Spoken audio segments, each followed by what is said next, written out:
Our next section to discuss is the stomach.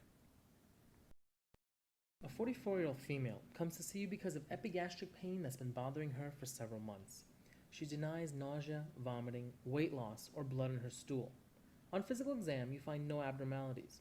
The question then posed to you is, what is the most likely diagnosis? Is it A, duodenal ulcer disease, B, gastric ulcer disease, C, gastritis, D, pancreatitis, E, non-ulcer dyspepsia, or F, pancreatic cancer? The correct answer here is E, non-ulcer dyspepsia. This is often a very hard question for students. This is because of the selection bias of which cases you as a student actually get to see at the hospital. Non-ulcer dyspepsia is by far the most common cause of epigastric pain and at a minimum accounts for 50 to 90% of all cases of epigastric pain. This is also true of patients under the age of 50. Therefore, in the hospital, you're going to see far more patients with ulcer disease, pancreatic disorders. Basically, you see the sicker patients. So why am I saying a selection bias? Well, non-ulcer dyspepsia is virtually never a reason to be admitted. Therefore, you'd never see it. But because it's so common, we put it here as a question so you get familiar with it. Now let's go through the wrong answer choices. We know it's not duodenal ulcer disease because there's no anemia or heme-positive stools. If they wanted this, they would give you a hemoglobin, or they would tell you the person's guaiac positive. It's not gastric ulcer disease also because there's no heme-positive stools. Gastritis, you need an EGD to diagnose it. It's really a visual diagnosis with biopsy. You know it's not pancreatitis because this has been going on for several months. If she had pancreatitis for several months, believe me, this would be very significant. Lastly, it's not pancreatic cancer. At 44, it's unlikely, and moreover, she would present with painless jaundice. The USMLE loves abdominal pain. In fact, these questions are very high yield and appear very frequently. Remember, there are 5 major areas on the abdomen you need to know, and you need to know what diseases come from there. So when tackling the question, just start with the location. In the right upper quadrant, you can have cholecystitis. This is a positive Murphy sign. You can have biliary colic or postprandial right upper quadrant pain. Cholangitis is Charcot's triad. It's right upper quadrant pain with fever and jaundice. You can have a perforated duodenal ulcer. Perhaps this patient has H. pylori. In the next quadrant, the left upper quadrant, you can have splenic rupture. This can be due to trauma. You can even have pain from IBS. This is called splenic flexure syndrome. In this syndrome, what happens is gas distends the splenic capsule, and you get pain shortly after eating. In the right lower quadrant, you can have appendicitis, pain that began periumbilically and then moved to the right lower quadrant. It's due to a fecalith obstructing the lumen. You can have ovarian torsion. This is acute, sharp pain that causes you to buckle over in a female who's of reproductive age. You can have ectopic pregnancy. Look for somebody who's had unprotected sex recently and is now missing their menstrual cycle. You can also have cecal diverticulitis, which is rare but can occur. In the left lower quadrant pain, you can have sigmoid volvulus or sigmoid diverticulitis. Look for these in an elderly patient. You can also have ovarian torsion or ectopic pregnancy on this side as well. In the mid-epigastrum, you can have pancreatitis. Look for a patient who's coming in with severe abdominal pain, increases in amylase and lipase. In the history, there'll be alcoholism or gallstones. You can also have aortic dissection. These patients are going to have uncontrolled hypertension. The pain will be ripping, tearing. They may even have unequal blood pressures. Peptic ulcer disease is in those who have NSAID abuse or possibly H. pylori. Now we've gone through 5 different quadrants. Note the different differentials and remember them for the exam. How do you answer the question, what is the most likely diagnosis, when the sole complaint is simply epigastric pain? Well, it's all in the history. If in the history they tell you the pain is worse with food, the most likely diagnosis is gastric ulcer. If they tell you the pain gets better with food, this is a duodenal ulcer from the release of bicarb, relieving the pain. If they tell you, I've had weight loss, they're elderly, it's likely cancer. Or if they have NSAID abuse, it's a gastric ulcer. If they have tenderness and they have a history of gallstones or alcoholism and they have epigastric pain, then it's pancreatitis. If they tell you, I have a bad taste in my mouth, most worse when I lay down, a cough, and I'm hoarse every morning, and they have epigastric pain, it's likely GERD. If they tell you, I've had diabetes for over 20 years, and after I eat, I'm bloating, I have nausea, vomiting, this is gastroparesis. And if they come to you and you say, I have epigastric pain, and you find nothing else, this is non-ulcer dyspepsia. If the epigastric pain is from the stomach, then the most accurate diagnostic test is an endoscopy. It's the only way to truly understand the etiology of epigastric pain if it's coming from ulcer disease. It allows direct visualization and allows you to tell the difference between an ulcer or gastritis. Furthermore, biopsy testing is necessary for a truly precise diagnosis. You need to rule out H. pylori.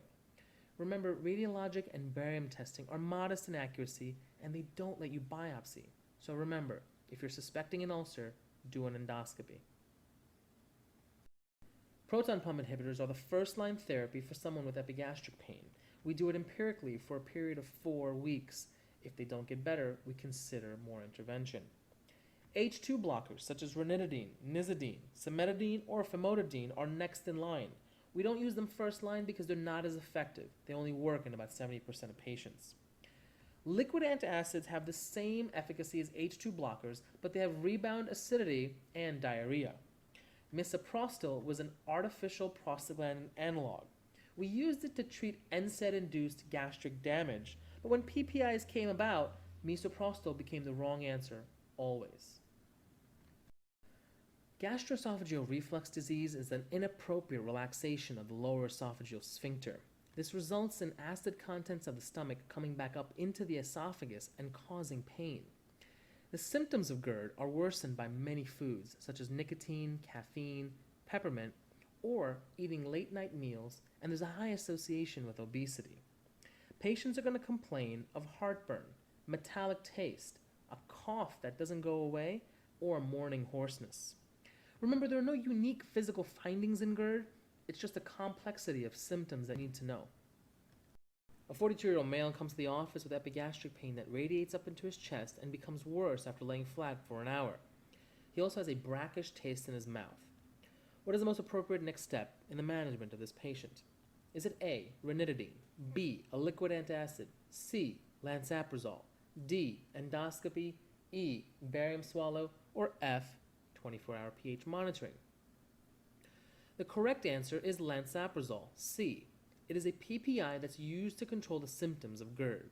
When the diagnosis is very clear, such as in this case, there is no confirmatory test necessary.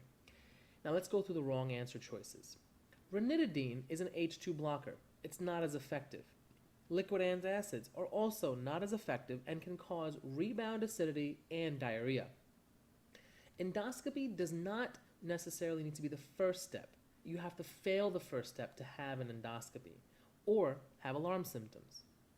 A barium swallow shows major anatomic abnormalities of the esophagus and is worthless in GERD. 24-hour pH monitoring at this time is not necessary. The diagnosis is clear. 24-hour pH monitoring is the most accurate test. GERD is most often diagnosed using a patient's history. When the history is not clear, then the most accurate test becomes a 24-hour pH monitor.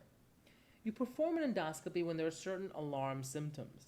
These are dysphagia or odynophagia, weight loss, anemia or heme-positive stools, and lastly, if it's been more than 5 years of symptoms to exclude Barrett's esophagus. Endoscopy, remember, will show nothing when there's only heartburn. All patients should try lifestyle changes. This includes losing weight, avoiding alcohol, stop smoking, don't eat foods that are triggers, and don't eat within 3 hours of bedtime. Another thing that has been shown to work is elevate the head of your bed 6 to 8 inches. This has actually been clinically proven. For those with mild or intermittent symptoms, you can treat them with liquid antacids or H2 blockers. For those with persistent symptoms or who have erosive esophagitis, they need to be on a PPI for 4 to 6 weeks. 5% of patients will not respond to PPIs. This group will require surgery to tighten the LES. The surgical procedure is called a Nissen fundoplication. This is when the stomach is wrapped around the LES. Endocinch is another option. This is an endoscopically placed suture around the LES to tighten it. The last resort is local heat or radiation to cause scarring of the LES. As I said, this is a last resort. Barrett's esophagus is due to long-standing gastroesophageal reflux disease. The acid exposure causes a change and columnar metaplasia. It takes about 5 years to develop. Each year, about 0.5% of people with Barrett's esophagus will progress to esophageal cancer. That's why it's so important to screen them with an EGD. The diagnosis? It's made by biopsy via endoscopy. This is the only way to assess the presence of Barrett's esophagus. So how do you treat the different findings when screening for Barrett's esophagus? The first finding is Barrett's alone, or simple metaplasia. For these patients, we recommend a PPI and to rescope every 2 to 3 years with biopsies. For those with low-grade dysplasia, we recommend a PPI daily and rescoping every 6 to 12 months. For those who have high-grade dysplasia, they need to have an ablation with endoscopy, photodynamic therapy, a radiofrequency ablation, or surgical removal. In other words, we have to get rid of the high-grade dysplasia. Gastritis is the inflammation or erosion of the gastric lining. It has been also called a gastropathy. There are 3 levels: mild, moderate, or severe, and there are 2 kinds, with or without hemorrhage. So you can have a mild gastropathy without hemorrhage, or a severe gastropathy with hemorrhage. There are many different causes of gastritis. Alcohol can do it, NSAID abuse. Helicobacter pylori infection can also yield gastritis. Portal hypertension will give you something known as portal gastropathy. Stress gastritis can be due to underlying causes such as burns, trauma, sepsis, intubation, or even multi-organ failure due to the uremia that ensues.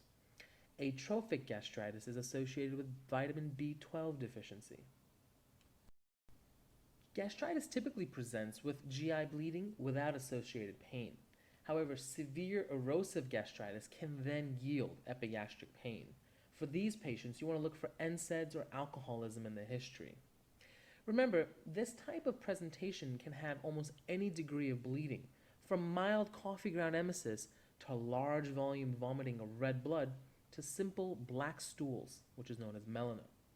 There are no unique physical findings. Therefore, you simply cannot answer the most likely diagnosis question from history and physical alone. When diagnosing gastritis, there are many options, but one stands out. Radiologic studies, such as an upper GI series, will not be specific enough. Although anemia may occur, there are no specific blood tests to tell you the blood is coming out of the stomach. Stool testing may be positive, but again, that does not mean the blood is leaking from the stomach. The most accurate test, therefore, is an EGD, or an esophagogastroduodenoscopy. This is equivalent to an upper endoscopy. It should be combined with H. pylori testing, and if positive, you should be treating these patients. There's an image of H. pylori. One thing for you to keep in mind is that capsule endoscopy is not appropriate for upper GI bleeding if endoscopy is one of the choices. Endoscopy always wins out. Now there are 4 tests for H. pylori, each with its own positives and negatives.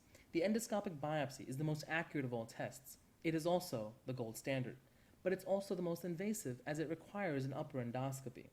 There's serology, a very simple blood test.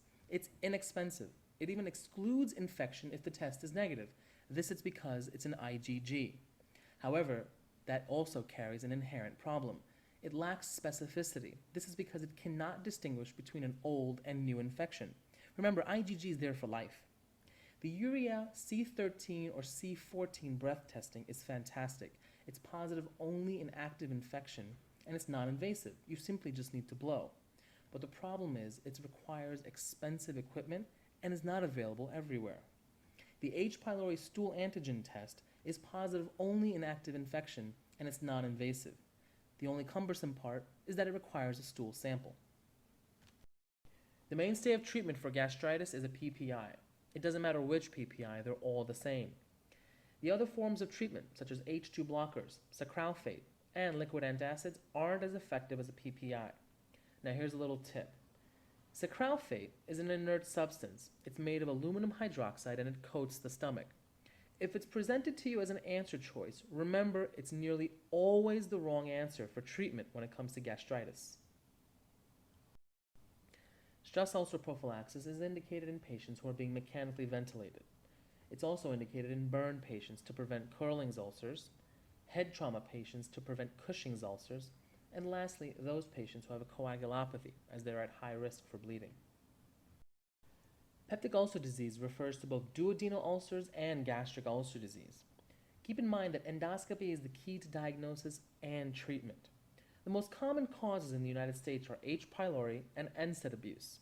One area that people get tricked up on is that alcohol and tobacco don't cause ulcers, they simply delay the healing of ulcers.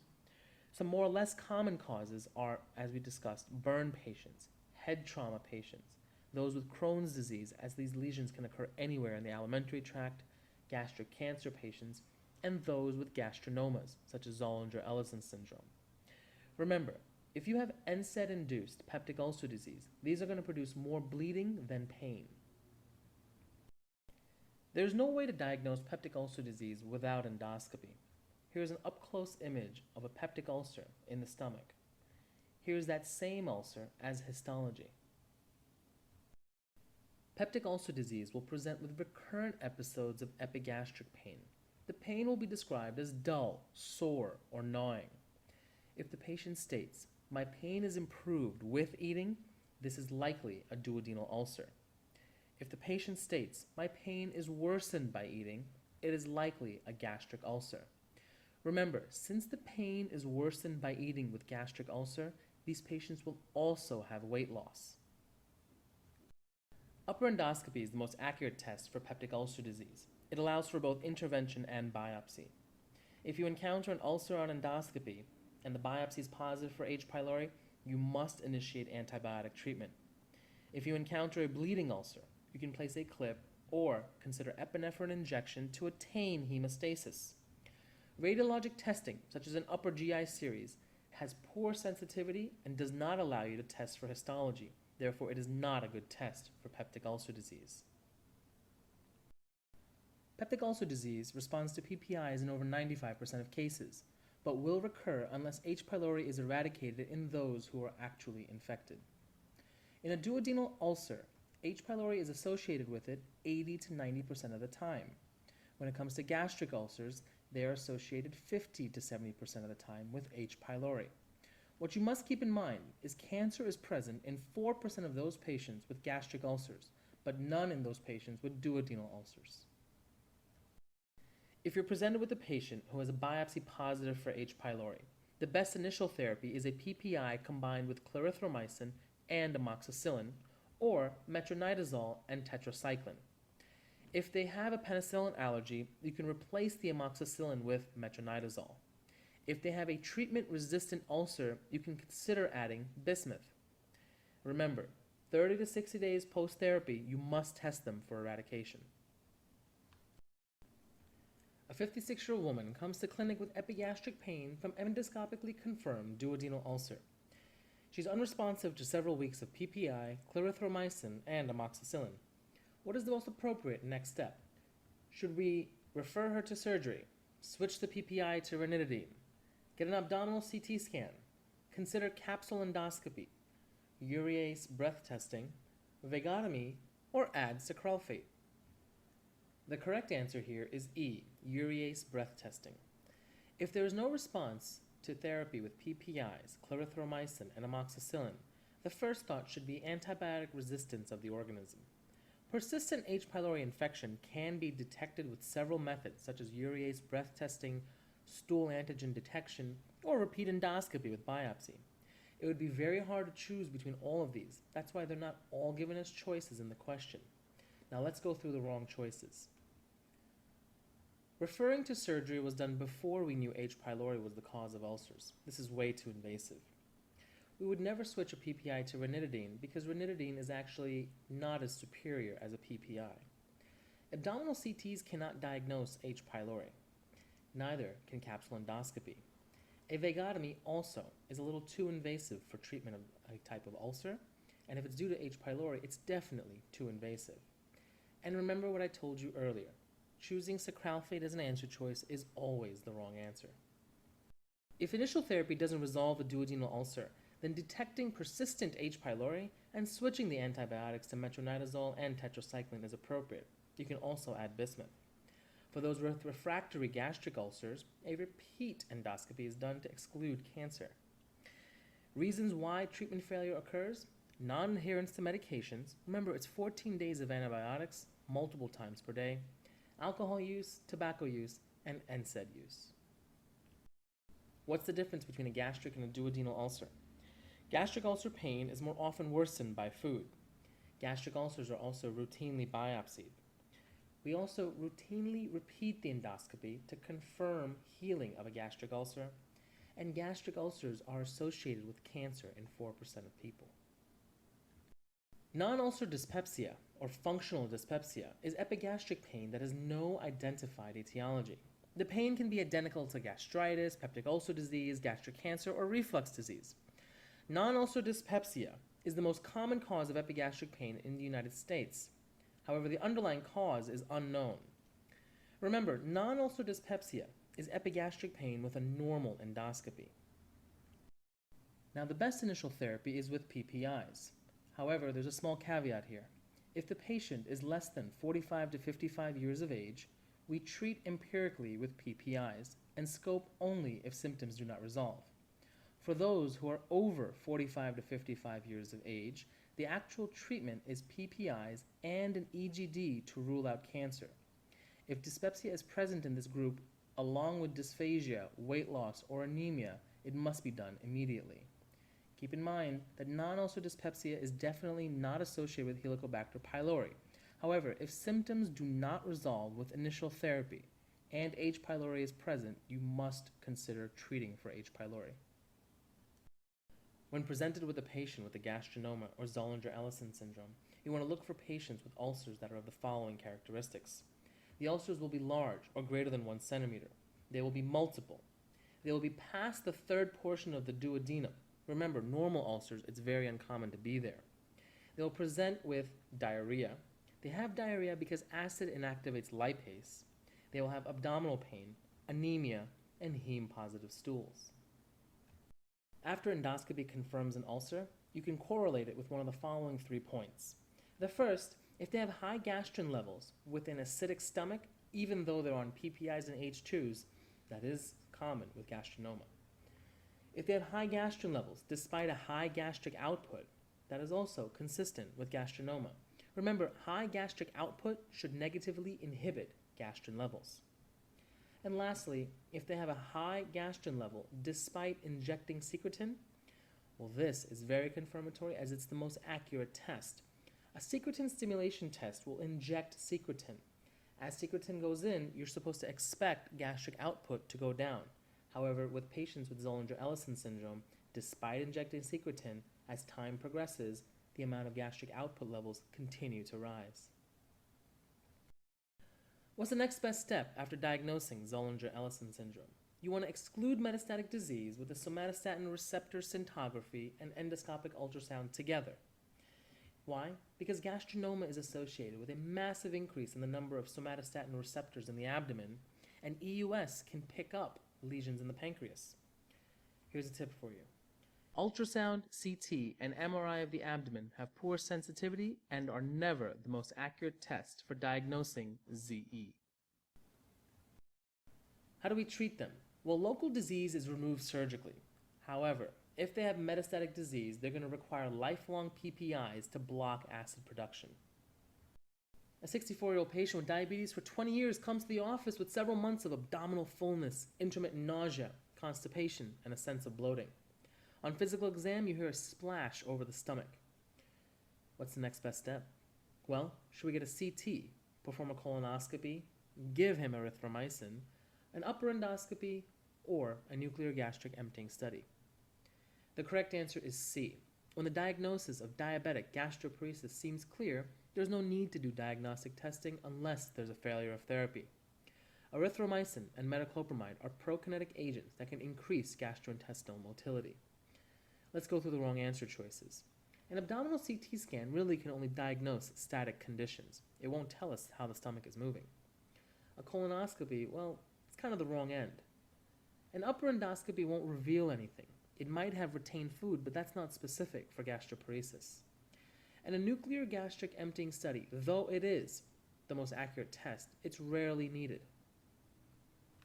When you have long-standing diabetes combined with the autonomic neuropathy that results from a high glycemic index, you get resultant dysmotility from an inability to sense stretch in the GI tract.